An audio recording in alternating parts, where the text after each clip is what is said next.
আসসালামু আলাইকুম ভিউয়ার্স, সবাইকে ওয়েলকাম জানাচ্ছি নতুন আরও একটি এপিসোড দেখার জন্য। আজকে তৈরি করে দেখাবো একেবারে কলিজা ঠান্ডা হয়ে যাওয়ার মতো ইফতারিতে একটা ডেজার্ট রেসিপি।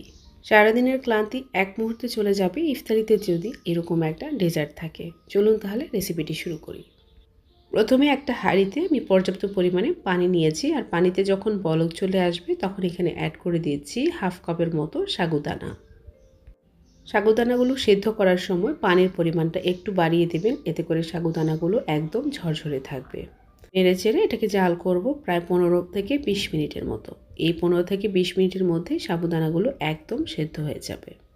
এবার একটা চামচের সাহায্যে আমি কিছুটা সাগুদানা তুলে দেখাচ্ছি, এগুলো একদম স্বচ্ছ হয়ে গেছে। আর ভেতরে কিন্তু কোনো ধরনের শ্বাস নেই। আমি চুলার ফ্লেমটা বন্ধ করে দিচ্ছি। চুলার ফ্লেমটা বন্ধ করে আমি একটা স্ট্রেনারের মধ্যে এইভাবে সাগুদানাগুলো ঢেলে নিয়েছি। উপর থেকে কিছুটা পরিমাণ পানি দিয়ে দিচ্ছি, এর কারণে সাগুদানাগুলো আরও ঝরঝরে হয়ে যাবে, একটার গায়ে একটা লেগে যাবে না। এবার এটাকে এক সাইডে রেখে দিয়ে বাকি প্রিপারেশনটা করে নিচ্ছি। এবার হাঁড়িতে নিয়েছি প্রায় 3 কাপের মতো তরল দুধ, আর দুধের মধ্যে অ্যাড করে দিয়েছি 1.25 কাপের মতো চিনি, আর সাথে দিয়ে দিচ্ছি হাফ কাপের মতো গুঁড়া দুধ। আপনারা চাইলে এখানে চিনির পরিমাণটা আরও কমিয়ে দিতে পারেন।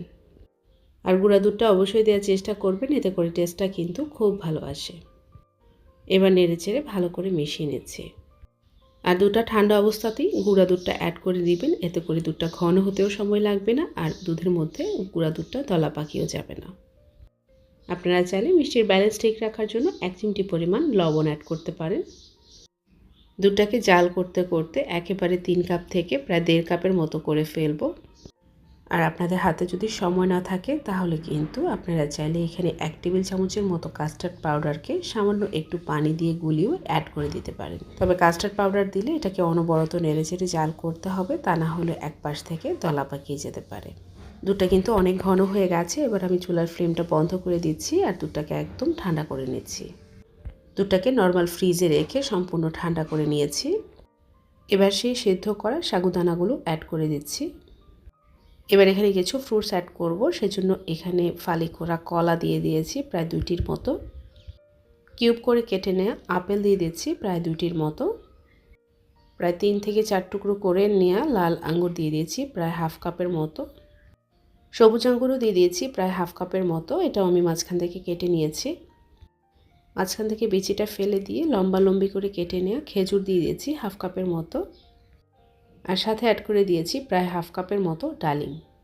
আর এই ফ্রুটসগুলো আমি অ্যাড করেছি দেখে আপনারাও এটাই অ্যাড করতে হবে এমন কোনো কথা নেই। আপনাদের হাতের কাছে যে ধরনের ফল থাকবে আপনারা চাইলে সেটাই অ্যাড করতে পারেন।